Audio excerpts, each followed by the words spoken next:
All right, so I was hoping to avoid this. Not even hoping, I expected to avoid this, but like my world has been in chaos for the last several days because I just posted these previous two videos and I was planning on just leaving it hanging like I always do. But this nagging interference pattern of the world won't let me be. Maybe you can tell.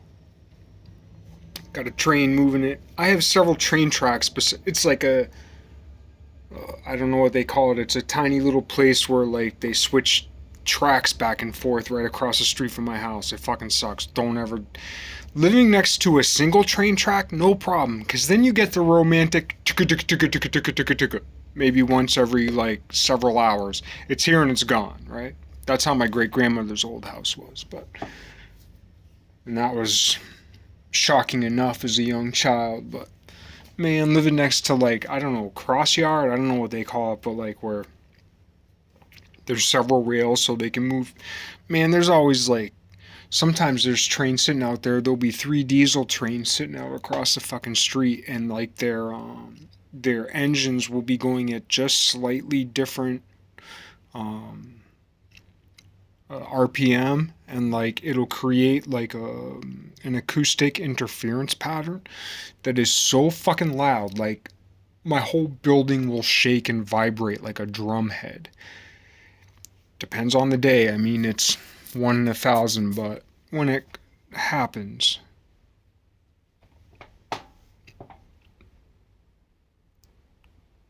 it's the type of thing for which legislation has no language for. Let's put it that way. Because the decibels are one thing, but the focused interference patterns, the way it bounces off the mountain right behind my house and the way it comes in through specific windows and orifices with a little bit more clarity in the way that those vibrations, because if it's bouncing off, if a sound is bouncing off the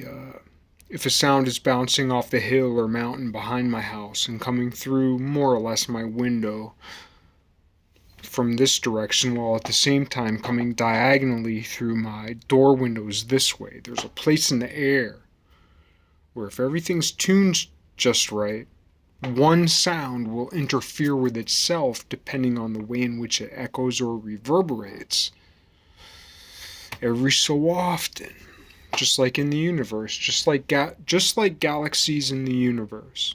Just like galaxies, right? Like they're so fucking sparse. Just getting around our own solar system has proven a challenge. We've barely reached outside of it, if you could even say that we have yet. So never mind the whole galaxy, never mind the whole universe, and never mind the cosmos, the actual order.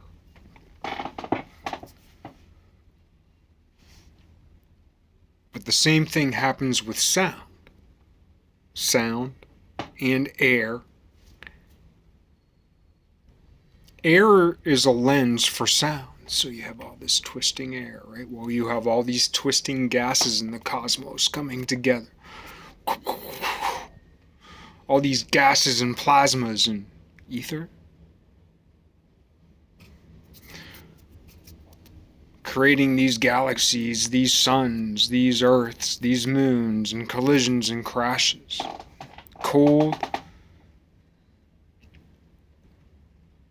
and with very little like individual will until the individuals are created. Like, that which created the sun, it's hard to put your finger on a central will. But now that our sun is the sun, it's like that's the sun. That's the will.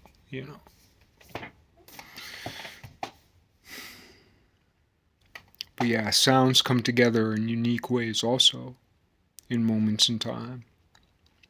And anyway, the last several days have been a fucking bitch. And I've been really pissed off at the archangels. We're in story time.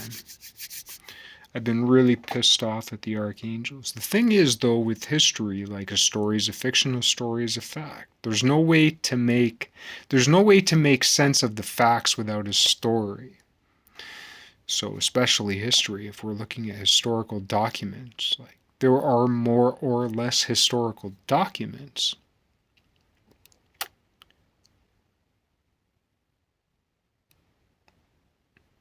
But ultimately, those documents have to be constructed into a story. There are always more left out than are put in, no matter what your story, no matter what your book. Euler, they're still publishing books of his mathematics. It's incomplete. It could go on forever.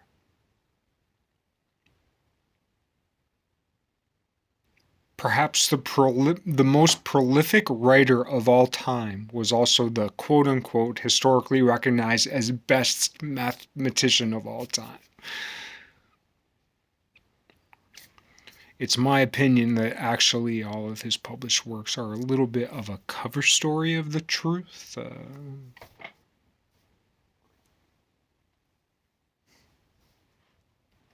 For good reason.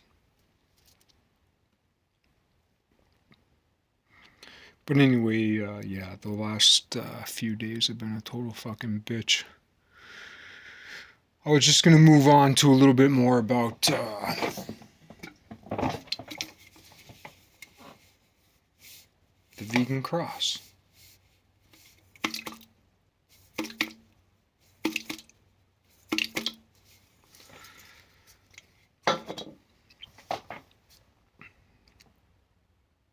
But first, I gotta talk a little bit more because apparently you're on the edge of your seat. Sorry for being like that. It's just been a rough couple days. Few days. Came out of nowhere, as usual.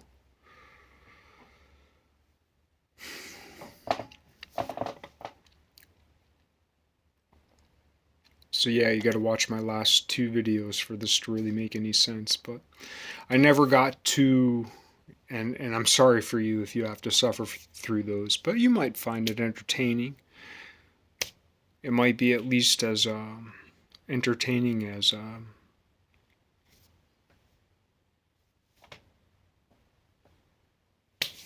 I don't know, an infomercial on Ginsu knives, and you've watched one of those, so fuck it. And if you haven't, maybe you will after this. I am going to talk about some serious stuff. It's going to be a fucked up video, but I'm going to talk about some serious stuff and actually some hard stuff. So, it's nice to be a little bit here, a little bit there. It's nice to be a little bit light.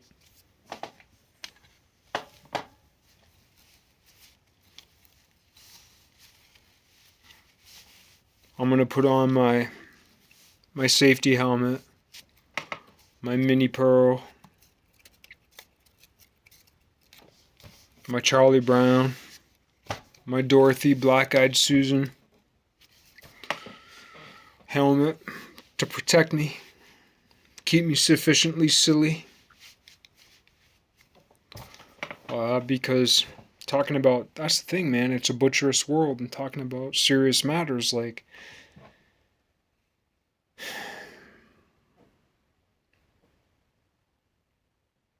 even if I'm safe from all this, even though it scares me, even though I'm more or less 99.999% safe,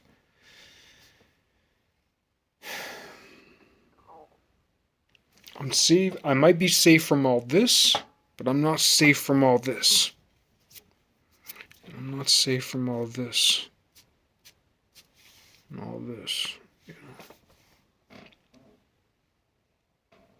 So, talking about serious things sometimes requires a little bit of silliness, a lot of forgiveness. Trust and forgiveness are the hardest.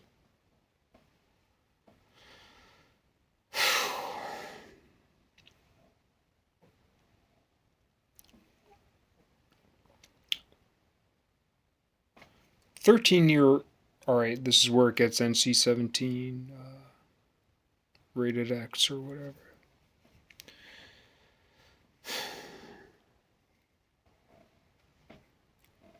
Fair warning, that's all. Not that I mean, there are populations who would be completely unfazed by what I'm about to say, but other populations would be deeply hurt. And I sympathize and empathize with both.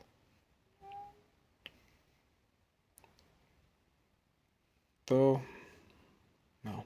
Anyway, like 13-year-olds 13-year-olds 13-year-olds 30 years ago at 9 o'clock in the morning could watch Dennis the Menace. The old black and white versions, right? 13-year-olds these days at 9 o'clock in the morning on a snow day or a day off or whatever, any day, even at school, can watch a dog licking peanut butter off a chick's butt.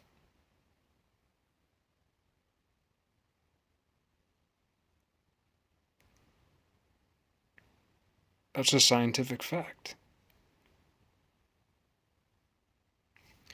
Any unified theory that doesn't include that, is it a unified theory? Is it a unified theory if it doesn't explain why a 13-year-old today is watching peanut butter being licked off a chick's butt?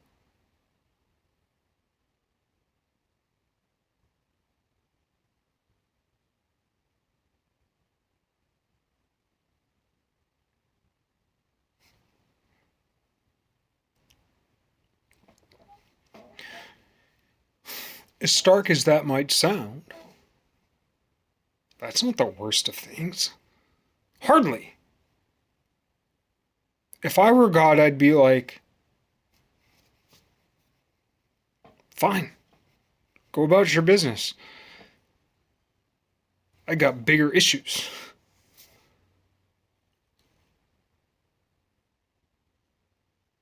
Yeah, I've said it before, like,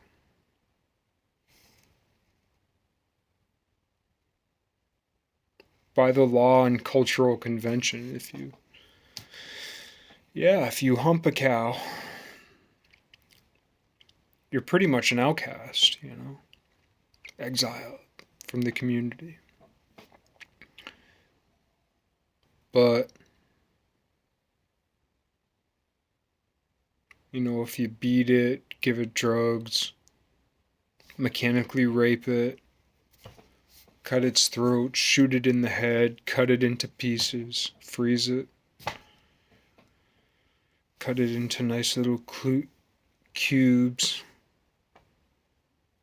and put it on a plate with rice and call it elegance. Like, that's okay. No problem. If I were God, if I were king, I'd be like, you know what? See, people my age might remember. Well, yeah, before YouTube, there was Google Video, but one of the coolest websites was Consumption Junction. It was crazy. And, like, it just had everything. The randomest shit. Randomest. I remember one day at a buddy's house, we were watching Consumption Junction. This was back when, like, Napster was around, I used to have Napster on my Net Zero. So, like, I'm not a techie, but I'm old enough. There are some techies who might not remember or know what it was like to have Napster on Net Zero, but I did. Or to wait for hours to watch a video on dial-up internet on Google Video. It was the Wild West.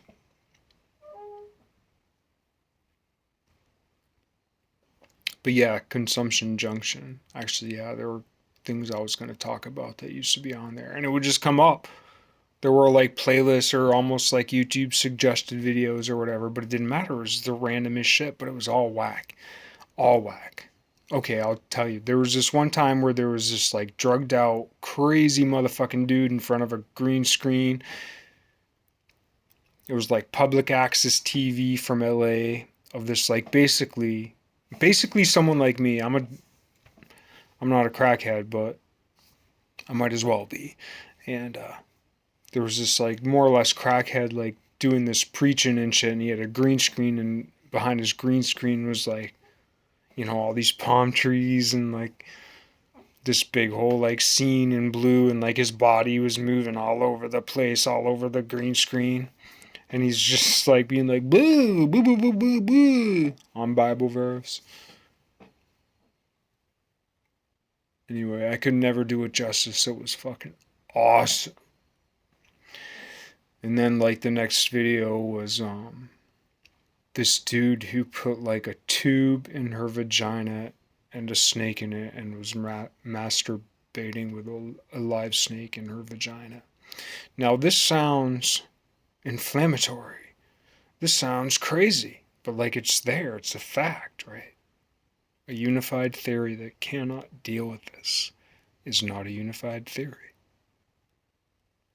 There's a reason why in the Bible, our Bible, the book, right? 10 Commandments, you know, and then a lot of Egyptology people, Kemetan people, all that kind of thing, Cushite, this, that, whatever, be talking about, you know, the however many 42, 63 commandments, this, that, you know, of Aegyptus or whatever, and, but man, back through Exodus, it's like, da, da, da, da, da. I mean, it goes on and on and on and on and on and on and on. All those Moses books, this, that, whatever. Joshua, all that, 2 Numbers, this, that. Do this, don't do that, do this, don't do that. But yeah, especially Exodus and all that. But anyway, it doesn't come up much, but there's a reason. There's a reason why it says, like, it says a lot of things, but one of the things it says is like, you know, don't fuck your mom, don't fuck animals. You know? Maybe if we didn't call them laws or commandments, maybe if we called them really strong suggestions. Like, hey, maybe maybe philosophically, it's not the best idea to have a dog lick peanut butter off your butt. However, if the dog's hungry and it don't mind, and you're in the need and you don't mind, it's a lot better than you killing the dog and eating it, or the dog killing you and it eating you. So like if I were God, it's like you guys are either going to, one of you's going to eat the other one, right? People eat dogs, and dogs eat people. People eat dogs eat people. Not super great, but people eat peanut butter, dogs eat peanut butter. Dogs like to get off, people like to get off. You know. So it's like, dude can eat some peanut butter, dog can eat some peanut butter, dude gets off, and maybe while the dog's licking the peanut butter, man, is this right? Yeah, see, here's the thing, this sounds crazy, but it's not crazy, it's so fucked up, but like, alright. In one sense, I'm going, certainly culturally, I'm going over the top. But if we're not willing to discuss these philosophically or with thought or with reason, everything has to fit. It means we have to go into the ridiculous and search that ridiculousness within ourselves, right? When I was younger, I didn't even give a fuck. I'd watch that shit and just be like, wow. It reminds me in that movie Magnolia when like frogs are falling from the sky and the little boy in the quiz show is going, "This happens." Amazement can kind of dull us to like the brutality of a situation or the weirdness or whatever. But yeah, I mean, certainly if I were just to list out like go Goonies style, like when Chunk in Goonies gives the and I did this and I did that, man. If I did that all in one place, I'd be the worst guy in the fucking world. I suspect we all have kind of that, and that's where it comes into forgiveness. People go to the priests for forgiveness, right? And especially in, I guess, like the Ethiopian. To me, I mean, I have more tracing to do. To my mind, it certainly goes back to India. To my mind, it certainly goes back to India, and the proof of that is that Thomas went back to India. You know, this comes back to faith and works, which is separated by Peter and Paul a little bit, which also has to do with like tradition in the new. And I say they all need each other. And but anyway, in the whole faith and works type thing, like it does in a way boil down to Peter and Paul. And once you're saved by faith, you work for free. So you're not working anymore to be saved because you're saved, so you work for free, you know. But then there are those like myself who aren't saved. I wouldn't say I work for free because I have a job and I get paid. So I guess I've yet to take that vow of poverty. But in all my free time, I work for free. I don't know. But nothing's free. Everything's work. Any expenditure of energy is work, period.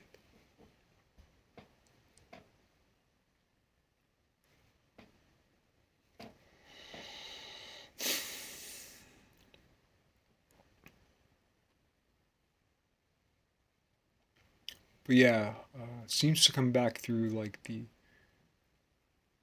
Ethiopian India scene.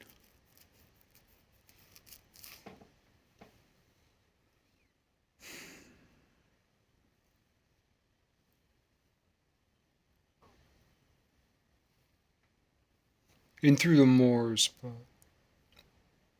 so that's the thing too, is like in the different religions there are infiltrations of the truth. The truth weaves in and out of religions. So it's not that like or thought. Like it's not that Christianity or Buddhism or Hinduism or Shintoism is the truth, is that the truth weaves in and out of everything.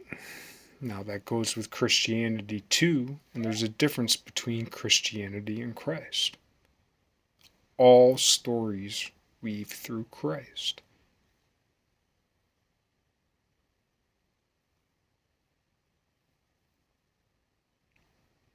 All stories. Different stories weave through each other. All stories that we know so far weave through Christ.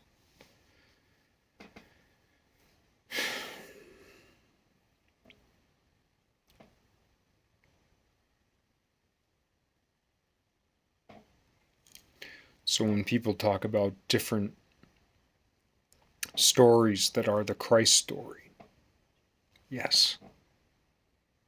And all of those Christs, right? We look upon Christ, or Zoroastrians look upon Zoroaster. Pythagoreans look upon Pythagoras. Krishnas look upon Krishna. Or, Hare Krishnas look upon Krishna. Or Buddhists are still kind of Hindu. I still have a lot of work to do on Eastern stuff and Western stuff, but here I am in the West. So I got to deal with it from where I am.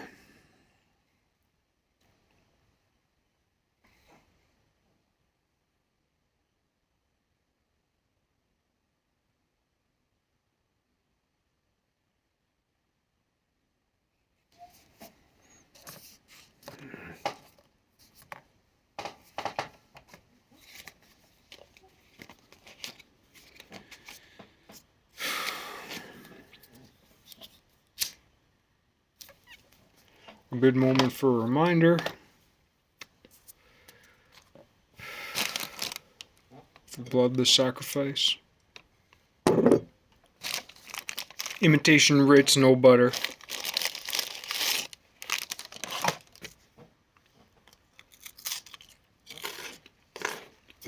Feel a little bit like Napoleon crowning himself, but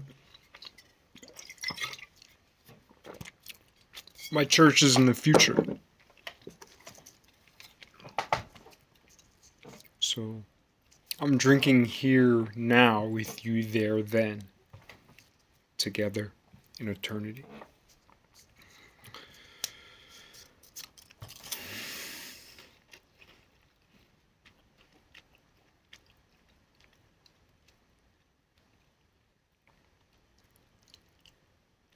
I'm glad for it.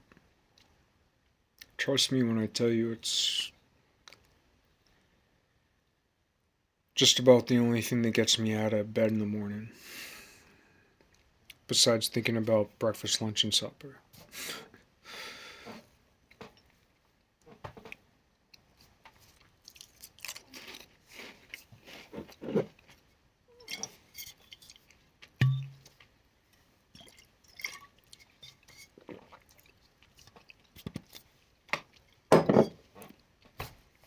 But yeah, maybe that all sounded really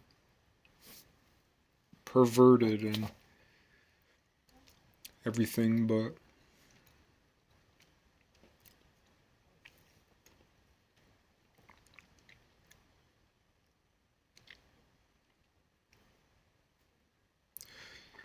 and it is. But imagine if someone came up to you and was like, "Yeah, I had my dog lick peanut butter off my butt," and we were just like, "Okay, when'd you do it? This morning? All right. What are you gonna do tonight?"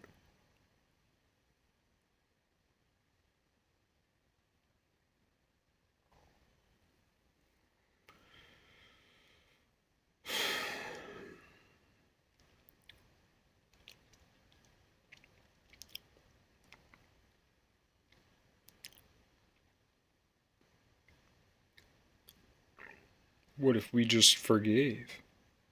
Never mind, yeah, way worse things, you know. There was that time when, like, what was it, Pope John Paul? Dude tried to kill him and he went to prison to forgive him, you know. That's a tough one, because it's pretty easy to go to prison, forgive him, and leave while the dude's still in prison, right? But at the same time, most people wouldn't do that. Most people would be like, fry that motherfucker!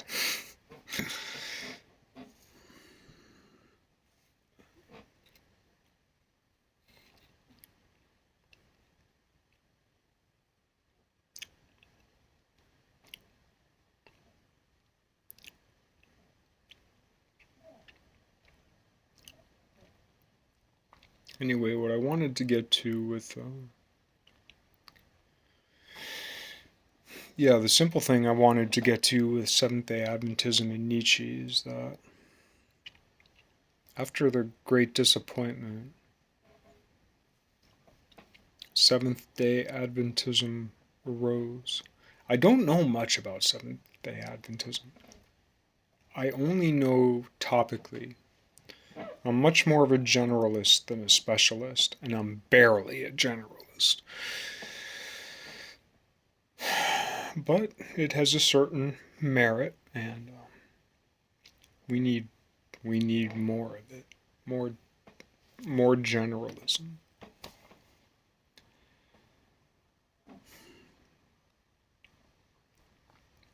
We've reached depths.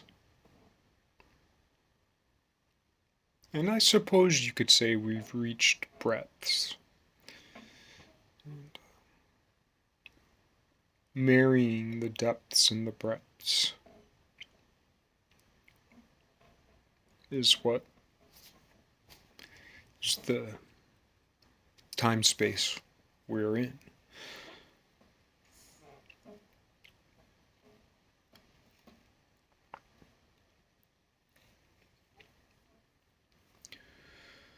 the thing the thing about Helen White, Seventh Day Adventism, the Millerites, the Great Disappointment.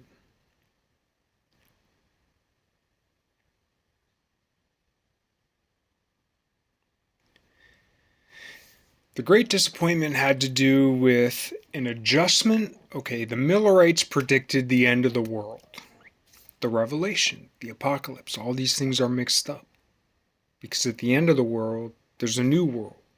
World doesn't mean what we think it means. World doesn't mean Earth.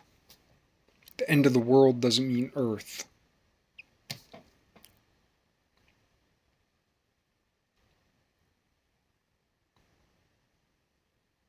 Or the end of life.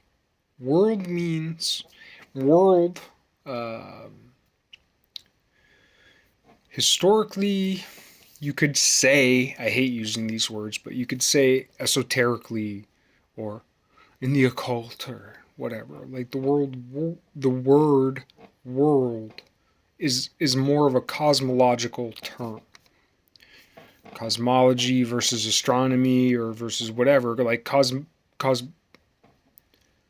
cosmology has a little bit more to do with like the way things fit together, the way everything fits together, especially numerically, geometrically, rationally, aka ratios.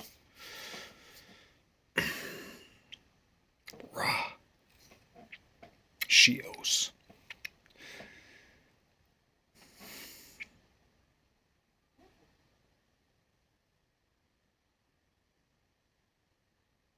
But yeah, a new heaven and a new earth.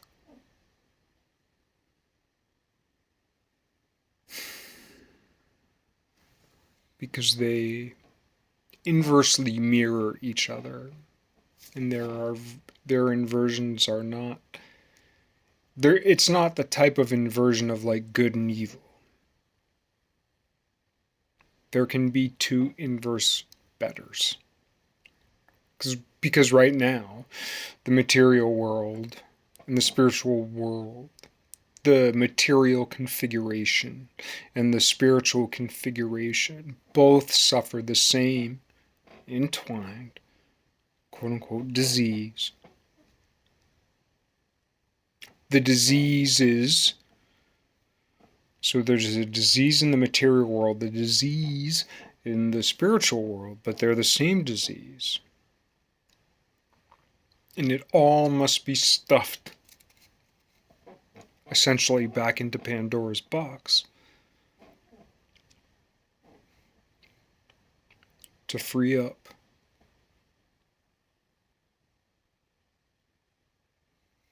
What's better? It won't be perfect. If you were relieved of all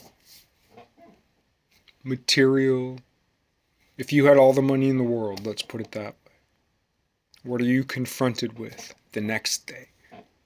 Right. You win the lottery, day 1, yes. Day 2, yes. Day 3, yes. Right. Might go on for a month, maybe 2 months.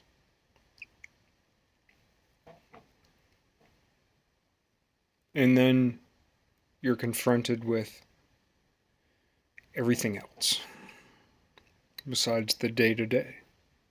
Then you're confronted with, at the very least, existential angst. You're certainly confronted with global angst.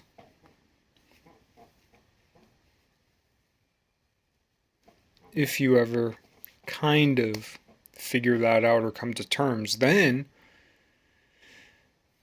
you're confronted with existential angst. So even if the world was a perfectly peaceful place where people still die, then one is confronted with existential angst.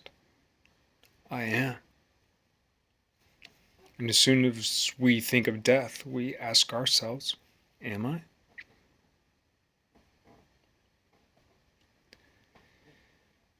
At least I do.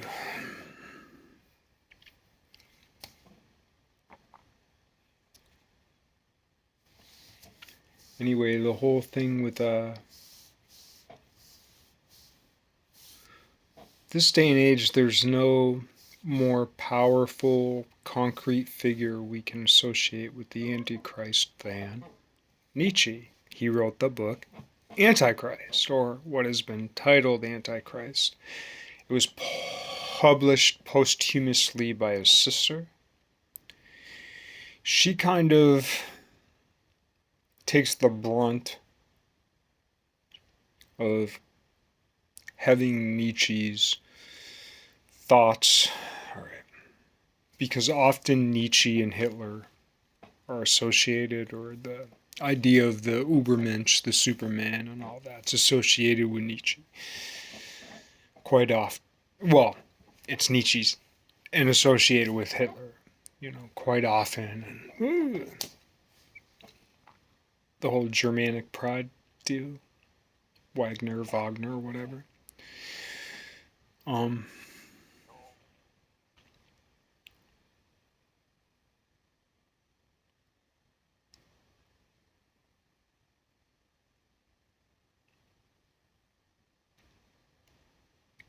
Nietzsche's heralded as a philosopher.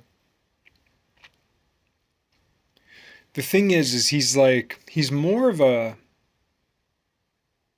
well, in the book, The Antichrist, which was supposed to be just a letter to his family. It was kind of like a book to his family. So it had a specific audience. It wasn't supposed to be published. His sister capitalized upon that. She's supposedly the same one who encouraged him to shave his beard and grow that big mustache.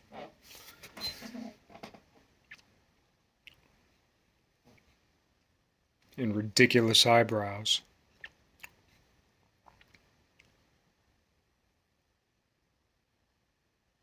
And it is funny that Nietzsche and Hitler are associated with each other, when Nietzsche had the most ridiculous big mustache in history, pictorially. And he's one of a kind with that little, I know there's a couple others, but you know what I'm saying? Like, the Hitler if you wear a mustache, you can't wear a mustache like that. Can't. Some people do, they get away with it, they sneak it in. But usually they have to have some other kind of flair that distracts you so you don't notice.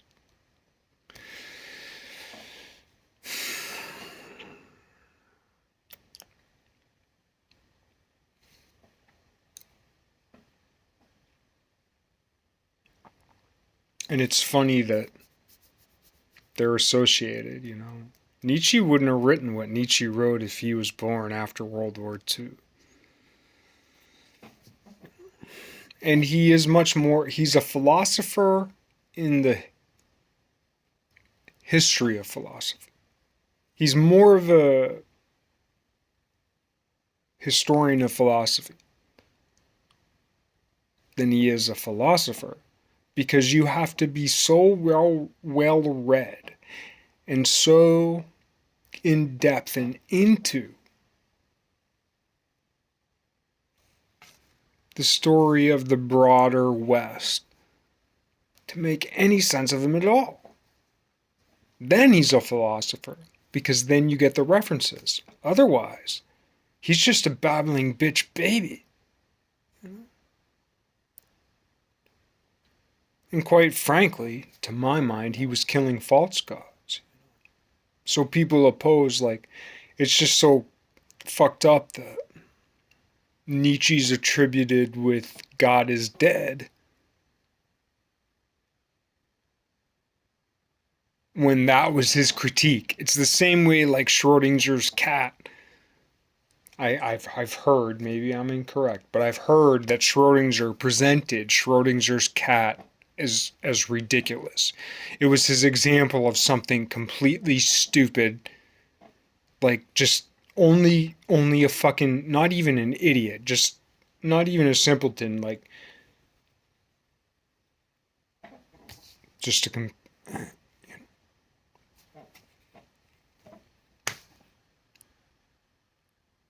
My understanding is that Schrodinger was trying to present that Schrodinger's cat in a way of saying, this is stupid.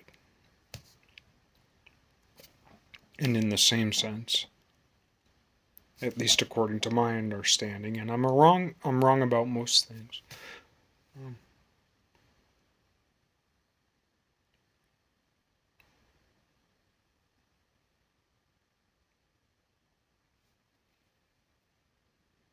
That was the whole God is dead. The madman. Whither is God? He cried. We have killed him, you and I.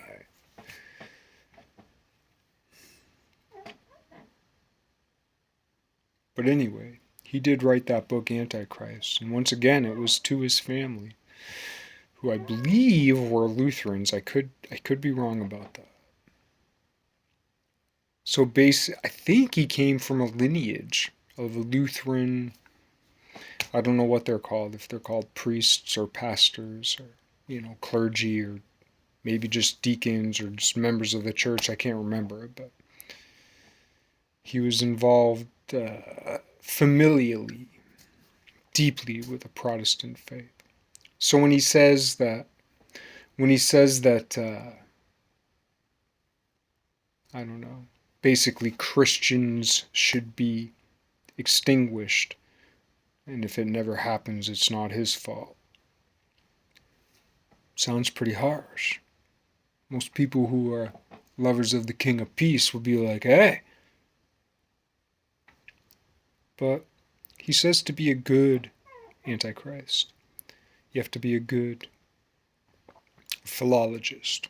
I think he says one other thing too, but he says you have to be a good philologist, lover of words, or more concretely, more specifically, to be a good philologist, is like a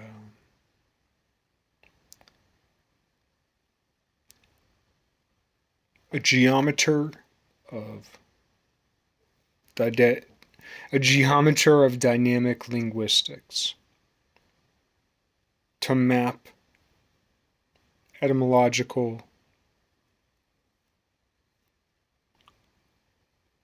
evolutions through time and to notice the nexus, the morphologies, the topologies, the shapes. Because we think of, and it's good, think of the way languages web. And the thing with map theory or graph theory or whatever that has to do with nodes and not lengths, like numbers of nodes and permutations of nodes or whatever.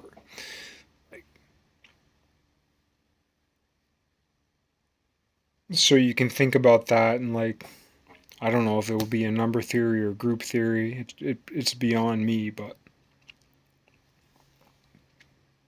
to think of the evolution of linguistics in this way is great. But then to also place those points upon a geometry, a dynamic geometry over time that actually creates like a surface. A conic or a curled conic,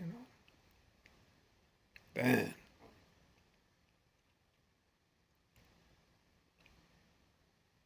or at least to be able to envision it at all, to imagine it at all.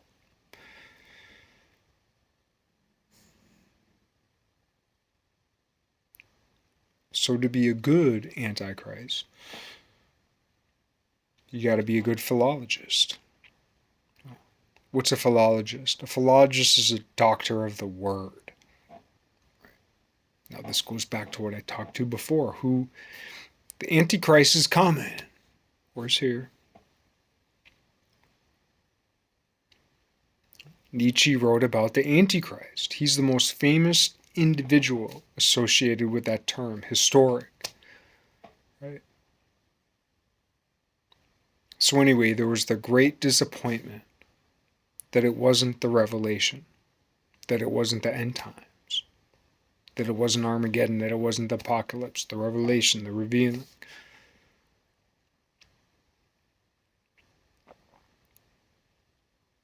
The key component of the Armageddon is the Antichrist. And there's no reason that the Antichrist, being a multi-dimensional, multi-temporal being, wouldn't pop his head up a little bit here, a little bit there, a little bit here, a little bit there. So if Hitler, Harry Potter, and Nietzsche are the Antichrist, right? But what are they? They're John the Baptist. Well, I shouldn't say that. I shouldn't lump Hitler in there with John the Baptist.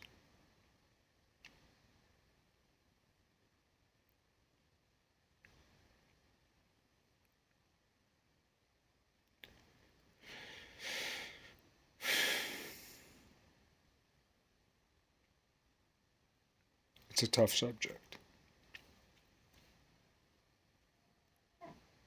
Because it all has to make sense. There's more I'll never say. As they say, you wouldn't believe me if I told you. I know it's a cop-out, but you wouldn't.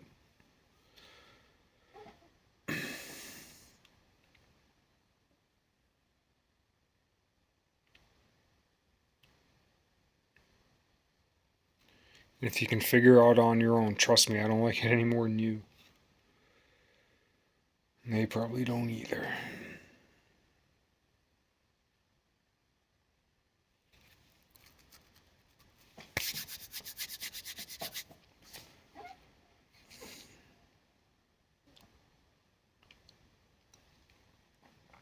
But yeah, plain and simple. I won't get to the preeminence of the vegan cross, but plain and simple, the whole bag with Nietzsche and the Millerites and the Great Disappointment and Seventh-day Adventism is this. The Great Disappointment is the Great Disappointment. It is the worst fail in Christian history. The Great Disappointment is the biggest, all right, it's not the biggest fail in Christian history. It's the biggest fail in like the authentic groundswell of love. What do I mean by that? I mean, some pretty pious, salt of the earth people really just trying to make their way honestly, as best they could, the way they knew how.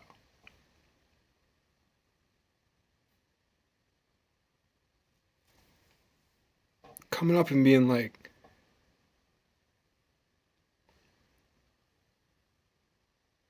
we want this so bad.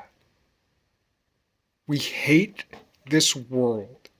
We've struggled to find this isolated place where we can build communities.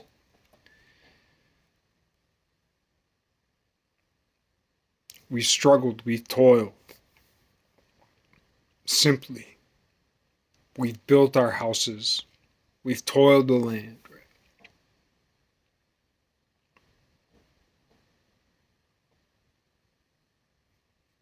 I know I used the words wrong there, but you catch my drift.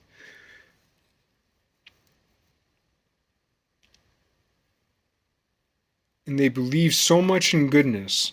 They're so eager. They're like, yeah, he's coming. It's here, man. And we're ready and waiting. We're ready for that better day. We're ready for that peaceful world.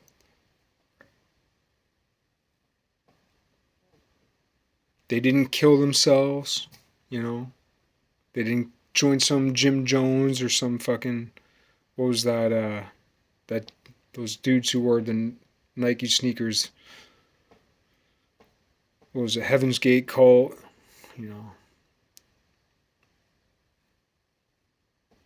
They were like good-hearted people. who, as it turns out, sold their properties, did this, that, whatever, because they were like, Jesus coming, fuck it. Amen, bro.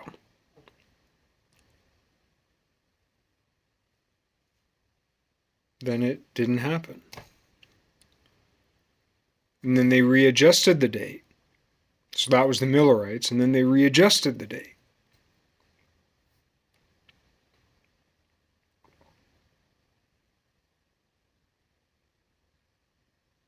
And people were behind that, like, oh, we missed it by a little, but it's definitely coming this time.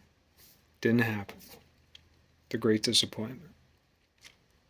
And out of that grew Seventh day Adventism, which is the only, as far as I know, I'm sure I'm wrong, but as far as I know, it's like kind of the biggest centralized vegetarian or vegan Christian force, even though I think it's only like 30% of Seventh day Adventists are vegetarian or vegan. Like, that's the center of it.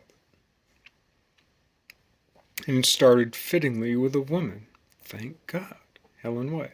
I haven't read pretty much anything. I watch videos, catch blurbs, and I'm kind of skimming across the surface of things. I'm still scanning.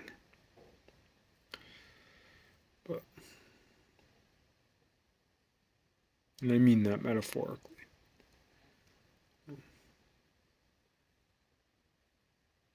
But yeah, Helen White, man. Prophetess. So you have a prophetess and veganism. You know you're onto something.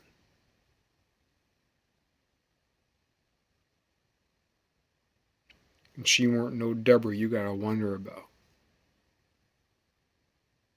God told me to tell you. She's like, God told me to tell you, but we love you either way.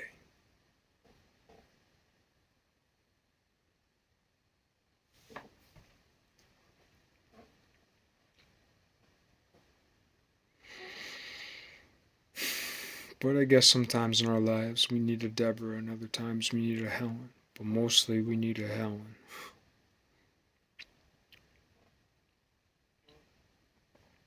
Anyway, interestingly enough. And I know people, I talked about it before, about how syncretism and becoming may not be so much of a heresy as people think, because of perfect synchronization, because there are different ways to quote unquote synchronize, different levels. Maybe if we said integration. If syncretism, any old pattern, is a heresy, then integration, top to bottom, full harmony, because synchronization is harmonization, right? But there are partial harmonies and reverberations, but like a perfect harmonic structure, or a perfect, because there are disharmonies, but there are infinite disharmonies, as well as there are infinite ways to, but it's a smaller infinity. There's infinite ways to structure harmonies such that their disharmonies are harmonic. Right? Sound braid type stuff. Light braid.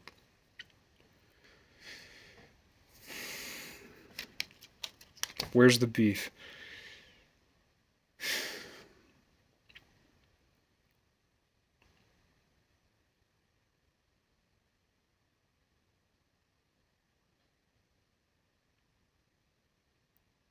Anyway, some things really matter. The fact that Seventh day Adventism within the Catholic community is so fucking crazy, and that it's held, maintained, and has a vegetarian vegan foothold that isn't like super well known yet, is pretty much kind of part of the core. And they wash feet. They're big on washing feet. That's fucking awesome.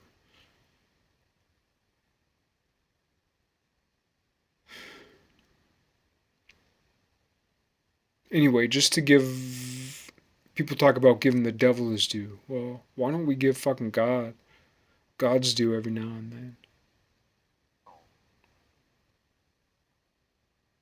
Anyway, the most famous historical figure associated with the Antichrist is Friedrich Nietzsche. A lot of people within the church consider Nietzsche the Antichrist. Is Nietzsche a domesticated Saint John? When we think of Saint John and when we think of Nietzsche, are they really that different?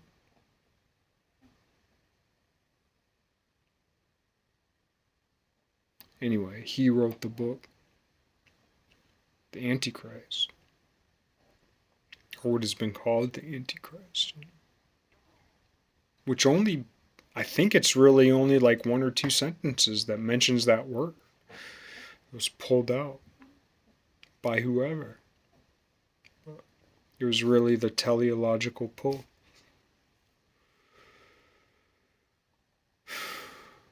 Because the Millerites and the post-Millerite great disappointmentists were looking for the end of the world. They thought it was coming. The key component of the end of the world is the Antichrist.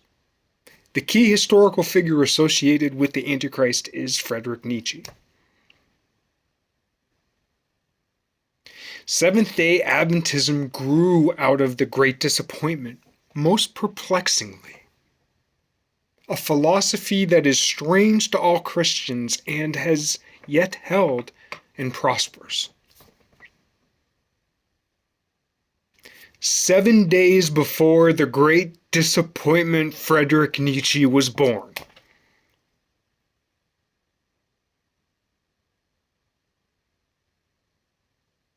Millerites, Great Disappointment.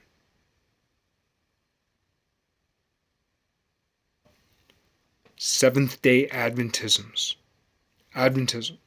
Great Disappointment. Seventh-day Adventism. 7 days before the Great Disappointment, Friedrich Nietzsche, author of The Antichrist, the historical figure most associated with the biblical Antichrist, was born.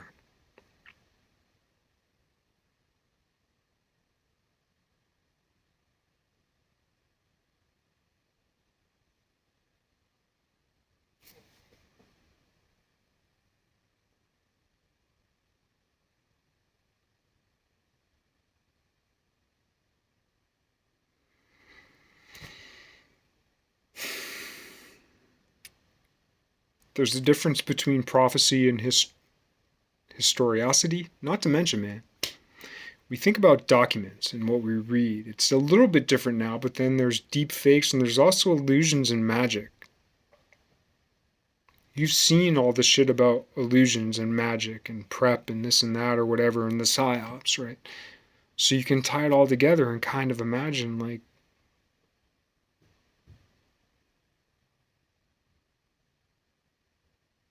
you know, the simulacra of the situation.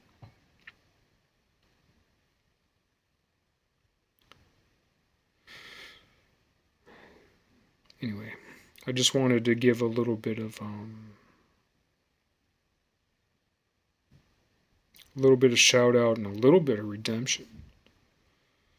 A little bit of redemption to the Seventh-day Adventists who take at heart. Wash feet.